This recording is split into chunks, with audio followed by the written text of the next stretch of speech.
I'm Kate, a 40-year-old woman juggling a part-time job and the demands of our home. Ted, my husband, is just a couple of years older, and we share our lives with a beloved cat.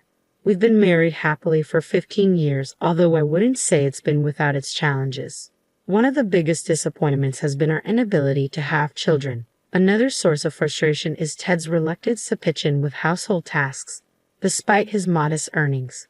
He tends to relax and avoid responsibilities on his days off. Ted has always been close to his mother, who lives nearby. Since his father's passing, he visits her often, claiming she's lonely, though I know she's far from frail. In fact, she can be quite difficult and lacks refinement. Just the other day, I stood in line at the grocery store when an unexpected loud noise escaped me. A mortifying moment. In my embarrassment, I turned around and hastily pointed the blame at the person behind me. My mother-in-law found this incident amusing and began sharing her own shopping anecdotes. Ted, my husband, joined in her laughter, but I couldn't share their amusement. I found her behavior distasteful and couldn't reconcile myself to the fact that she was family. Her unpleasant demeanor left her with few friends, and it seemed like her main pastime was making life difficult for her daughter-in-law. If it weren't for our strained relationship, I wouldn't mind visiting my in-laws. However, I doubt any daughter-in-law would willingly engage with such a character. Even Ted's older brother and his wife, Rose, who used to live in the same house with her, couldn't tolerate her and eventually moved away. It's not hard to see why. Living with such a mother-in-law would be a daunting challenge, especially after Ron, Ted's brother, passed away. Despite Rose's patient and tolerant nature, she too found her difficult to bear and chose to distance herself. I can only imagine how much she must have endured. Rose wanted to create some distance, but her somewhat pampered husband wasn't keen on moving too far. As a result, the three families now live separately but close by. It makes me wonder if all the brothers are Mama's boys. What could possibly be so appealing about a mother-in-law like that? Even if I had to reside under the same roof as her, I could manage it if it were in separate living quarters. However, when she recently summoned me to discuss family matters, the contentious issue of living together came up again.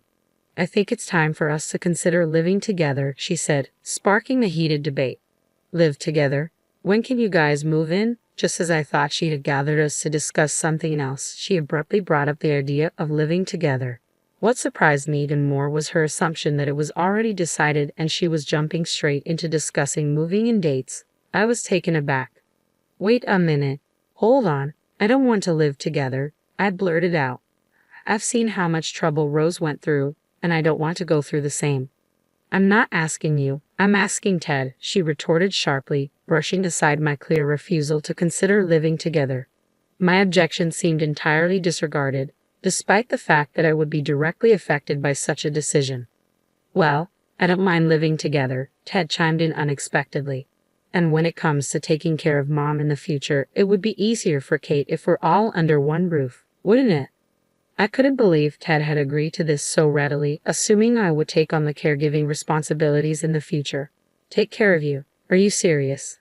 I exclaimed, incredulous. After all the difficulties you've caused Rose and me. Her expression soared at my response. Oh dear, that sounds rather harsh. I was just offering some guidance as your elder in matters of health and family. Education. Is she really the one to talk about education? I mused silently. Regardless, I have no intention of living together or taking care of you. If you insist, I will file for divorce, I stated firmly, startling Ted. Whoa, wait, divorce over this? Ted reacted, clearly flustered. Considering divorce over being coerced into living together and caregiving without regard for my feelings is not unreasonable, I asserted. I have a job and stable income, so I'll manage just fine even if we separate.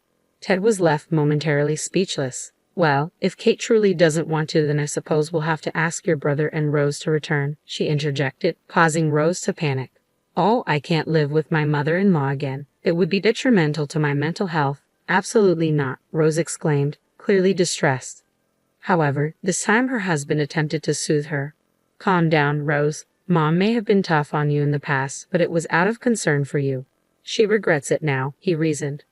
Regret? I haven't seen any signs of regret from her at all. Rose retorted, clearly unconvinced. Yeah, you never argue back no matter what I say, so it's not much fun for me either. It's tough when a daughter-in-law is as straightforward as Kate, but it's also difficult when she doesn't express her thoughts, her brother-in-law added unexpectedly. Rose was left speechless at his unexpected remark. Standing beside her, I too was taken aback and rendered speechless. Rose had always been a homemaker. If you divorce, you'll struggle financially right away. Kate works diligently. Unlike you, remarked the brother-in-law, prompting the mother-in-law to chime in. It's true, Rose. If you continue to be selfish, your husband might leave you. When a woman lacks good looks and a good figure, she ends up alone on the streets. I couldn't believe the mother-in-law's lack of remorse. She seemed to be escalating further. Rose used to be so pretty when she was young. Now she's gained quite a bit of weight, she continued, seemingly oblivious to her hurtful words. I wondered where this conversation was heading. Did you hear about those big deals? The zoo deals? I'm interested, I murmured, trying to change the subject. But the brother-in-law burst into laughter. Oh, that's terrible. Are you comparing me to a seal? Rose choked back tears as she spoke. I felt flustered, wanting to comfort her, but the mother-in-law and the brother-in-law continued their insensitive banter. No, it's just a misunderstanding. I was talking about the upcoming event at the zoo, right, brother-in-law? The mother-in-law interjected hastily. Seals wave their flippers and go ho-ho, don't they? Ho-ho, it's a spot-on imitation. To my disbelief, the brother-in-law and mother-in-law began imitating a seal, flapping their hands at their sides. Stop it, please. Are you both out of your minds? I exclaimed, shocked by their behavior. Rose couldn't hold back her tears and stormed out of the house. I hurried after her, chastising the mother-in-law. How can you both be so thoughtless and disrespectful? It's no wonder Rose and I refuse to live with you. Ted interjected angrily. You act all high and mighty because you work, but you're just another woman trying to make it on her own. You'll end up on the streets like Rose. Don't think of threatening divorce. You'll regret it. His words stung deeply. While I was in a more stable position than Rose, I couldn't easily dismiss the idea of divorce either. I absolutely refused to live together, I declared firmly before storming out of my in-laws' house. My priority was finding Rose and offering her comfort. After searching through town, I spotted Rose walking slowly. Rose. Kate. Rose turned, her tear-streaked face showing her distress. I managed to calm her down and led her into a nearby cafe. I can't take it anymore. I've always been bullied by my mother-in-law, and Ted never supports me. I sympathize with her. Yeah, both brother-in-law and Ted are such mama's boys, Rose sighed in agreement. It's not just the bullying from my mother-in-law. I can't tolerate his cheating anymore. And even worse, my mother-in-law is helping him cheat, Rose suddenly confided, catching me off guard. Wait, hold on. Brother-in-law is cheating, and your mother-in-law is in on it? How did this happen? I asked, stunned by the revelation. He's been seeing someone else for a while now. He claims he's visiting his mom, but he's actually out with his mistress. His mother covers for him, creating excuses and lying to cover his tracks, Rose explained tearfully, pouring out her emotions. Oh! My heart went out to Rose. She was not only enduring mistreatment from her mother-in-law, but also betrayal from her husband. It was a heartbreaking situation for her. I understand why you're upset. It's heartbreaking, but why endure it? You don't have to put up with this, I said, hoping to console Rose. But instead of finding solace, Rose looked at me with a puzzled expression. Why endure it? I thought you were enduring the same thing, Rose replied cryptically. What do you mean? I asked, puzzled. Rose then proceeded to unveil a shocking tale. After listening to her story, we both agreed to join forces and seek retribution against our in-laws. The behavior in that household was simply outrageous. There was no reason for us, as wives, to endure their ridicule in silence. We vowed to repay them double for the humiliation they had inflicted upon us and to assert ourselves once and for all. A month after Rose and I made our decision, our mother-in-law quietly summoned us once again. Without informing our husbands, Rose and I made preparations, seeing it as the perfect chance. With determination in our hearts, we set off for our husband's family home. I really think one of you should move in with me. Our mother-in-law brought up the topic of living together again. I'm getting older, and eventually you girls will have to take care of me. Think of it as practice. Before I could respond, Rose intervened firmly. I won't do it. I refuse to live here under any circumstances. If that's what it comes down to, I'll file for divorce. Her tone was resolute this time, catching our mother-in-law off guard. Ridiculous. And what about you, Kate? Our mother-in-law turned to me next. Huh? I was caught off guard. So, you want us to live with you because you expect us to take care of you, right? I clarified. Well, yes, that's part of it, but I also don't want to be alone. I want to live with one of my sons, she explained. When neither Rose nor I agreed, our mother-in-law's impatience grew. Can't you girls understand a simple request? This isn't a request, it's an order. You will live with your husbands here. Rose and I exchanged a glance and shook our heads in unison. We refuse. Perhaps someone else can fulfill this role instead, I declared calmly. With that, I spread a handful of photos across the table. What is this? Brother-in-law and Ted gasped in surprise.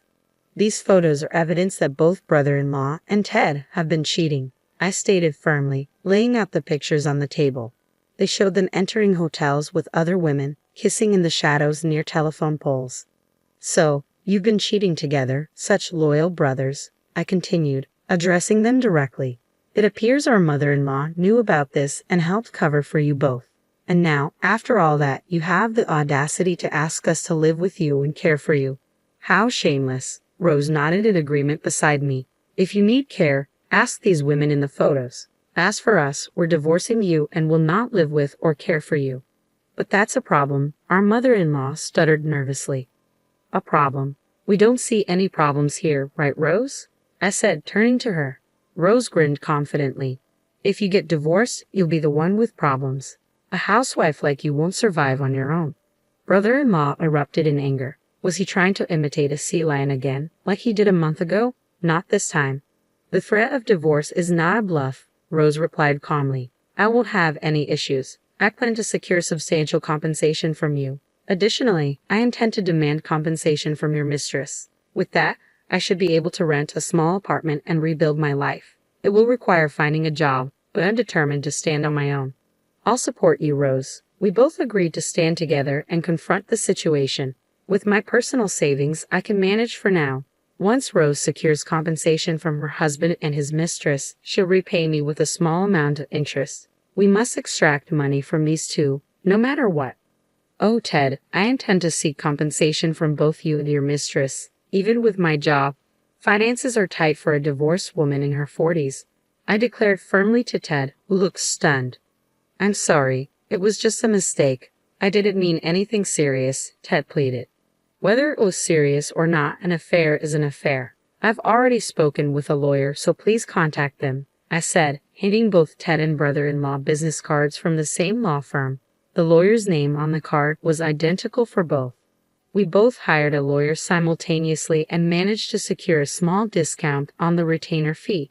Quite the bundle deal, you might say. A strategic move worthy of a savvy housewife. Wait, let's talk this through, please. Don't mention divorce. I'm sorry, I'm begging you. Ted and my brother-in-law both knelt and pleaded, but my mother-in-law grew even angrier and began shouting. If you're going to divorce, just do it. Can't handle a little infidelity from your husband. I don't need such an intolerant daughter-in-law. Rose suddenly burst into laughter, her confidence shining through. After all, a woman gains strength with a big move. Mother-in-law, you seem quite tolerant of infidelity yourself. Could it be because you've been in the same situation? Rose's words caught my mother-in-law off guard. What are you talking about all of a sudden? Didn't you have an affair back in the day? That's what the neighbors said, with a part-time student from Ted's swim club. What's going on with your family's DNA? I know your late husband was diligent, but where did you hear such nonsense? Maybe you should ask around, I retorted, puzzled by my mother-in-law's accusation. Well, we'll be packing our things now, Rose and I announced in unison, standing up with bright smiles. Enjoy your time. Following that, Rose and I returned to our respective homes, gathered our pre-packed belongings, and departed. We had already secured an apartment, where we met up later. Despite numerous calls from Ted and my brother-in-law, we ignored them all, leaving everything to our lawyer. Eventually, our dual divorces were finalized and we received our alimony. My mother-in-law's plan to have her daughters-in-law care for her failed, leaving her to rely on her two sons. Evidently, a dispute arose between my brother-in-law and Ted over who would take care of her. Come back, it was my fault. Let's start over. I'll be waiting for you at the restaurant where we used to go on dates. Every night, emails like these from my brother-in-law and Ted kept popping up on Rose's and my phones. After work, we would read them, share a drink, and laugh about our ex-spouses.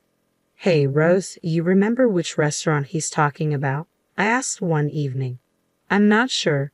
The restaurant where we used to go has been torn down. I wonder where he's waiting, Rose replied thoughtfully. It was just Rose, myself, and our cat now. After Rose found a job, she moved out of the apartment we had escaped from together, away from that toxic family. Despite living separately, we remained close, supporting each other as friends. As I stroked my beloved cat and sipped my coffee, I savored the peace of my new life.